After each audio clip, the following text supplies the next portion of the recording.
Hello and welcome to Game Day from the UK, another live pre-game streaming show brought to you by the Miami Heat UK, here to preview tonight's game against the Memphis Grizzlies. Let's introduce the cast tonight. Two of the stream team with me. First of all, Mr. Ollie Rahimi, how are you, sir? Yeah, I'm doing well, mate. Thank you. Glad to be here. Good to be on the back of a win and feeling a lot more confident now. Yes, it's good. A good win against a good team, how it lifts the spirits, and good things to come now, I'm sure. James Stone is back in full health, everyone. James, how are you, sir? Yeah, much better. Had a bit of the old man flu, so can always, it's always a rough one. So I pulled through, and I'm glad to be back. I'm sure it was the worst case ever. I'm sure you was looked after. You've got to milk that thing, man. Got to milk it. So good to have you back, guys. As Ollie has alluded to, a great win against the Boston Celtics. Ollie, Jimmy Butler sent a message from his plane telling Boston he's coming for them. He then rocks up with 25 points, 15 rebounds, including the game winner. As the Miami Heat admin said, that man is a savage. He is indeed. He was thirsty. Yeah, man, it was a really good win, especially considering playing them on a back-to-back, both in their place. We spoke before the first game of the little mini series, and we all said how tough it was going to be, and we expected to lose, which obviously we did. But to have that bounce back and to then, just come back from that difficult defeat to show them what we're all about, and having Jimmy back obviously is a massive thing. He's our best player. So yeah, it was a really good performance all round. I think we showed a lot of grit, determination, and that's the first real sort of evidence that we've seen this season of what this team can be and what it has been for the last year, 2 years. So it's really encouraging, and hopefully they can carry that forward. Obviously, it's going to be a difficult test tonight, a very different kind of test, but a very difficult test nonetheless against a really good team, one of the best teams in the West. But we'll be confident. Obviously, we've got Jimmy back. The starting five look really good. So yeah, we're trending upwards now, hopefully, and hopefully we can sort of put that bad start to the season behind us. But perfect night for Jimmy to come back, shut down Boston, good win. Yeah, absolutely. I mean, look, it's no secret. Your best player comes back, you're going to be better for it. But when you saw Tyler, who's been out for a long time, he came back and it took him 2 or 3 games to just get back into his groove. There was a lot of rustiness there, and now he's starting to. Jimmy Butler just strolls back in and does exactly what he said he was going to do. So that's a really pleasing thing, because we haven't really got time for Jimmy to sort of bed himself back in. So really, really positive. James, Jimmy Butler, Bam Adebayo, Tyler Herro, Cole Lowry, all with 20 points plus. That's a great sign. That even though we're starting to trend through the season now, we're past the quarter mark stage. So to see these players starting to hit rhythm, the Heat starting to find their identity, we're getting almost at full health. This is the right time to start to have an upwards trajectory. Yeah, absolutely. Spo started referring to them as his big four, which I know it's in his press conference the last couple of games.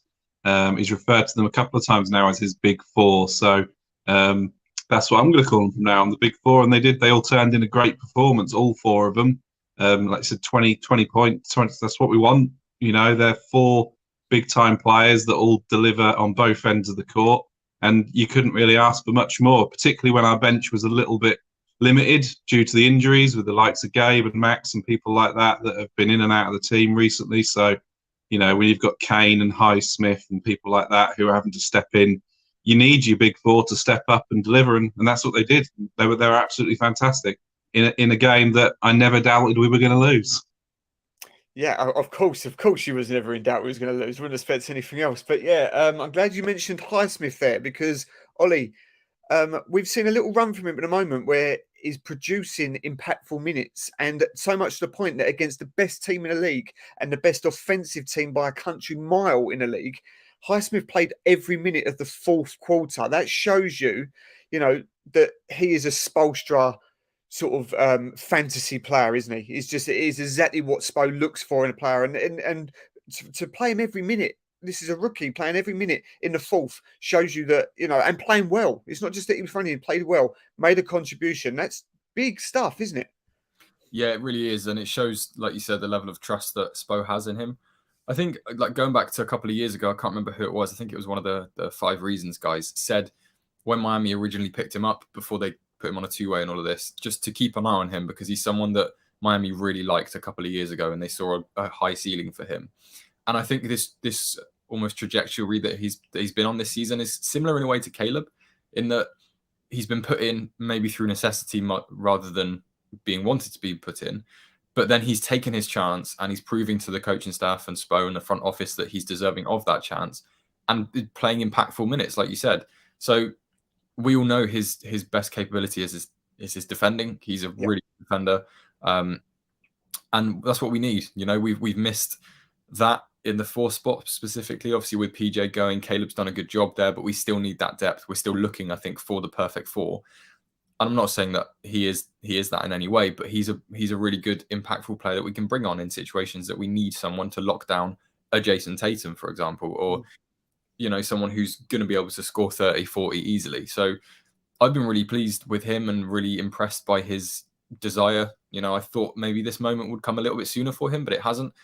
But now he's really taking it and it looks good. And again, we say it so often, the Heat just keep finding these guys from nowhere, undrafted players that other teams have overlooked, that people think, oh, I don't know. They look at the roster and think, I've not heard that name, don't know who this guy is. And then they come in and play well, they play impactful minutes, and they prove that they're worth an NBA spot just as much as the next guy. So credit to him, credit to the Miami Heat again. And yeah, it will happen again. We'll have another Haywood Highsmith in 6 months, a year's time. So yeah, it's good. It's a continuous factory for the Heat, and I'm happy. Yeah, and look, he had some rough starts. You know, we've seen that he had you know, a bit of time where he needed to get used to the pace of the NBA, and offensively, he's obviously got a lot to learn on that side. It's not really his forte, but yeah, defensively, that's what the Heat look for. As I said, that's why he's a Spoelstra player that doesn't, you know, need the rock, doesn't need to do any of that, just needs to be equipped at one end to lock it down, and he's already showing that he can do that. And we've seen it already from you know, Jamal Cain and Drew Smith and Nikola Jovic, you know, all of these guys that, as you say, undrafted or low picks, and they're coming in and doing a job when we've been unhealthy. And that's something that goes to massive credit, not only to the Heat, but to the guys themselves. So that's great to see. James, before we come on to the Grizz tonight, mentioning those sort of roles that I've just said there, plus obviously now the Heat are finding their rhythm. You feel like that we've been a little bit lost at sea, even at the beginning of the season when we were relatively healthy. We struggled, then we had injury problems, but now they're overcoming them. This team is now almost there in terms of health. When you look at the bench and how deep it goes, including the guys we just spoke about, and there's still a bit ability there to make a trade and get better come trade deadline. I put out a tweet that said that this Heat are still a contender. And I'm not saying we're one of the favourites, because we're not. That would be complete homerism to say that. The Celtics, the Bucks, and maybe 1 or 2 out west are better than the Heat. No, undoubtedly. But I'm not having it that this team is not a good team. It's still a challenging team. And that got flamed a little bit, but also a lot of people agreed with it. It got 400 odd likes. So there's people that agree on that. What's your take on it? Is this team at full health now that we're getting through and we're getting into the season properly now? This team's a contender, isn't it? Or am I mad? No, absolutely it is. We were loomers last season. No one considered Miami last season to be contenders. And we won the East and we got to the Eastern Conference Finals. Miami will always be written off. They always have been written off ever since LeBron left. Miami have been written off every season. And all right, we haven't had good teams to get us through. But on paper, you put this team against a Brooklyn Nets team, you put this team against Boston Celtics team, you put this team on paper against the Lakers team, it doesn't compete on paper. In reality, it's the culture, it's a squad, it's a team of players who can craft a win and can get a win out of almost nothing. You know, Jimmy coming back is a huge thing for us. He is our best player. This season, I've said Bam's been our most important player, and I stand by that, because Bam is the one player that we cannot afford to lose. We don't have a replacement for him. Jimmy goes out, we do have players that can step into that role, but Jimmy is incredibly important for us. But yes, overall, this roster can compete. Spo's post-game press conference the other day was really, really good to see, because he kept saying, our record is deceiving, and I hope people see that. Our record is not a realistic, version of what we are doing this season. They haven't performed well. They haven't won games that they should have won, but we've had more clutch games than any team in the league. You know, something like 10 of the games have gone down within 4 points or something very, very close. You know, And those games, they do go either way. When you're talking about a shot, either a missed shot or a made shot, it is 50-50. So, our record could be incredibly different had we have made one more shot. So yes, we are absolutely contenders. The fact that we've now got our starting five back.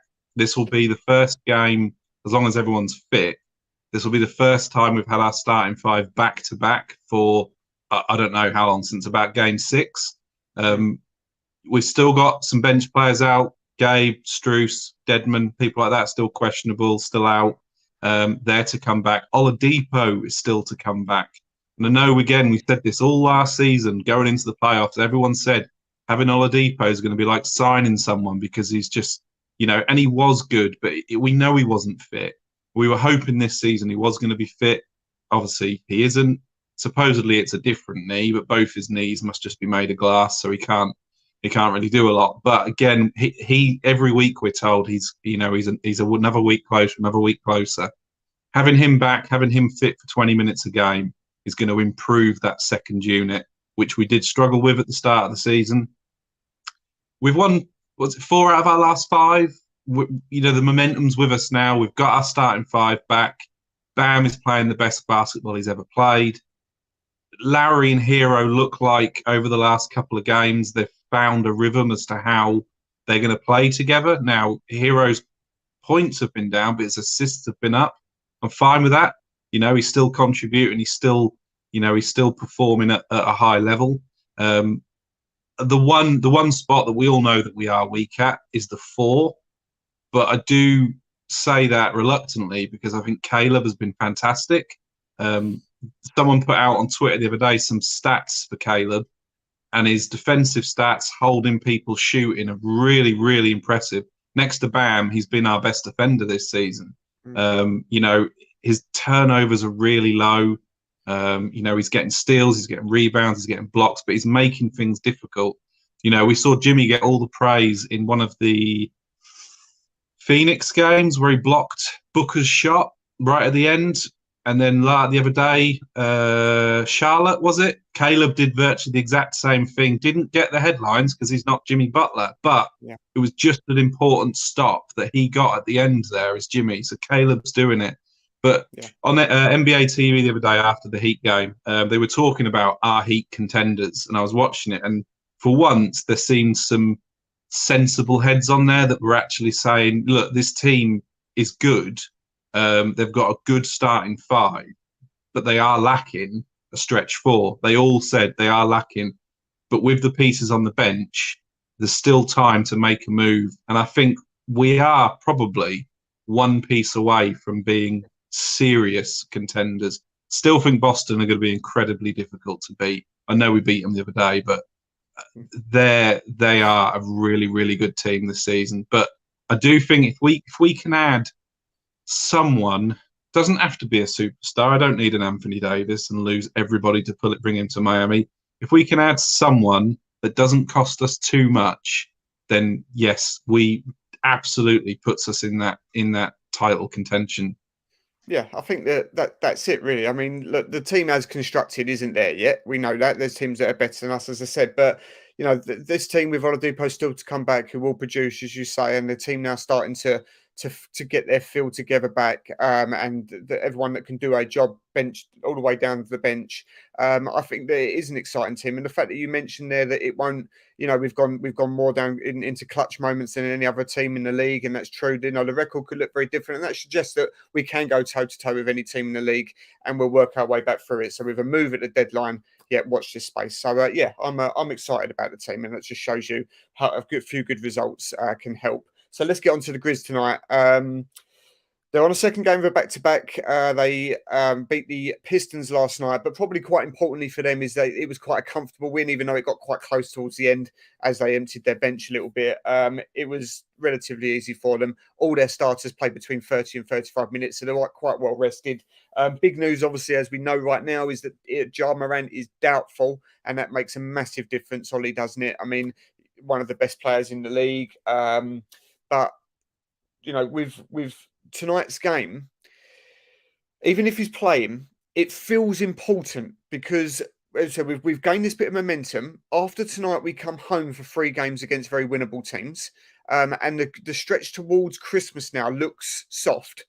So by Christmas, you could be in good shape. And it all really starts tonight after a really good morale winning game against the Boston Celtics. Tonight feels important. Do you agree? I do, yeah. It's one of those games that obviously if Ja Morant is not playing, that we should be going in there and winning. If he is playing, it's obviously a different story because he's one of the best players in the league. He, in my opinion, will be the next face of the NBA in a couple of years' time. So yeah, I think it is important. One thing I want to allude to as well is, how we said about we're not quite at our level yet. Spo said it, that the record isn't maybe reflective of how we've played. Just look at Boston last season, but up until sort of December, January time, they were poor. Their record was bad, and then something changed. A switch was flipped, and then they went on an absolute tear. Had an incredible second half of the season, and obviously beat us in the Eastern Conference Finals. So I wouldn't put it past us to have some sort of run like that, especially if we can find a 4. We've got the Duncan Robinson money sat on the bench that's not being used. We've got other players that can be tradable, that are good assets that other teams will like to pick up. So, what you guys were saying about getting a 4 and getting better, I think we're not far away. But this run, like you said, Dan, I think it's important. If we can get a win tonight, great. But if you'd have offered me 1 win out of the 3, 2 at Boston and 1 at Memphis, I probably would have taken that beforehand, considering how the rest of the season had gone. So yeah. I think the main thing is just to get through this game with no injuries. If we can get a win, fantastic. But then finish off this week strongly, win those 3 games at home that should be winnable. And I know that we've played a lot of clutch games. I know that it's been a lot of tight basketball. But that all just gears us up to the playoffs. And this team is built for the playoffs, and it's got experience now. It's had a couple of playoff runs, deep playoff runs as well. And also an early exit. So it's been through the trials and tribulations of different playoff successes. I think we're learning as we go. It's been an up and down start to the season. But yeah, I think tonight it's important, but also not. If we don't win, it's fine. It's not the end of the world. We've got this week to set it straight.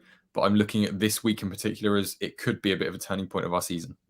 Yeah, no, that is fair enough. And the Grizz have been, their ascension very quickly has been incredible. Obviously, spearheaded by a generational player that we know. So yes, obviously, him being out tonight brings Miami's chances forward a lot more. But James, they're a young, exciting team. They've got a winning record. I think they're 3rd currently in the West. They cause problems to every team because of the pace they play out.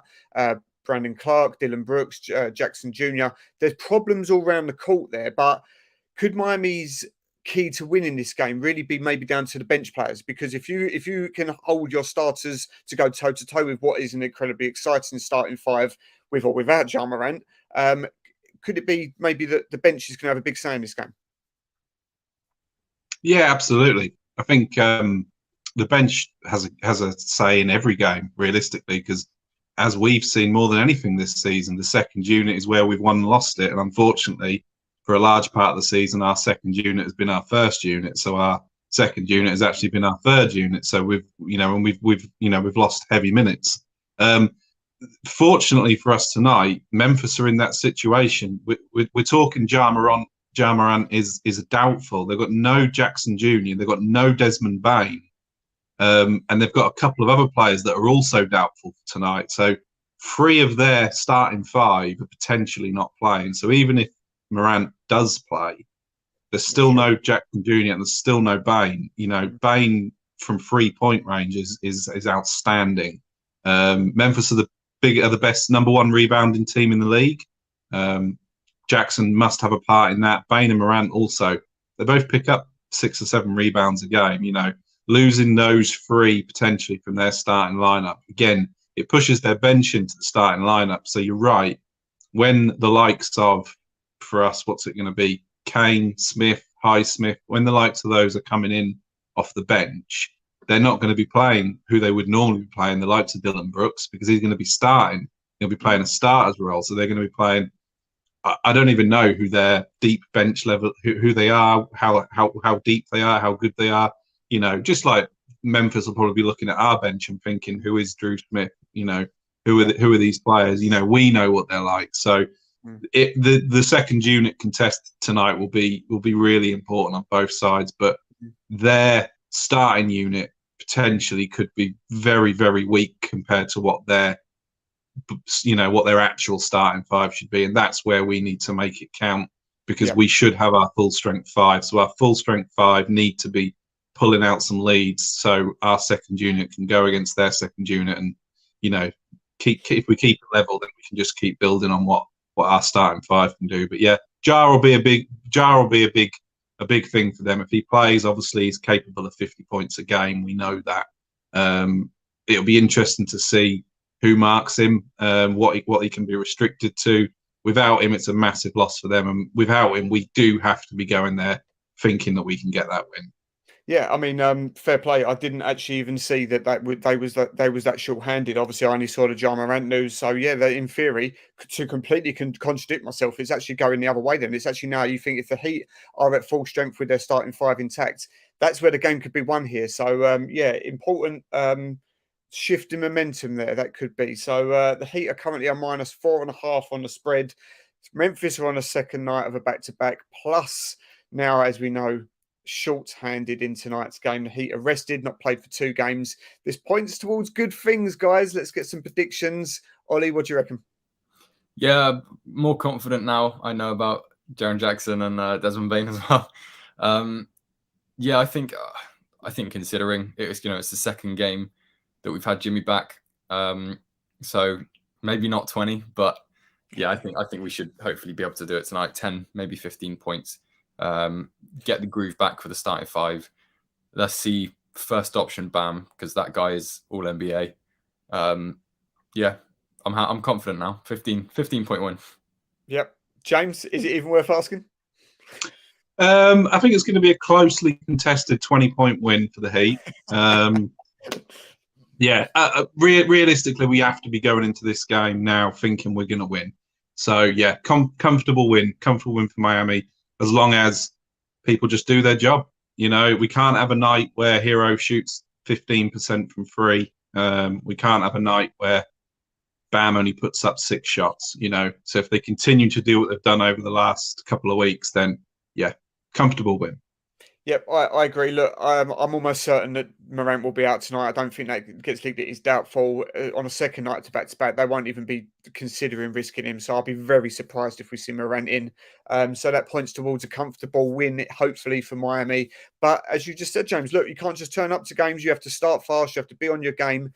And the Heat will want to do everything to get this over the line, to come back home and to see a soft schedule coming up, to build momentum, get towards the end of this year in a plus record and move up those standings. And it all starts on the back of a very big win against the Boston Celtics to continue that tonight. So I'm agreeing with you. I'll go with a double digits 10-11 point win tonight for the Miami Heat. So there you go, guys. Yeah. Let's see if we can get this over the line. It'll be a successful road trip, and it will continue that momentum on as we go on to the Christmas games for the rest of December. 1 a.m. starts tonight in Memphis. Follow us as always at the Miami Heat UK. Subscribe to Miami Heat UK TV. We're back hopefully tomorrow against the Detroit Pistons. Second night of a back-to-back. Hopefully talking about a Miami Heat win. Enjoy the game, guys.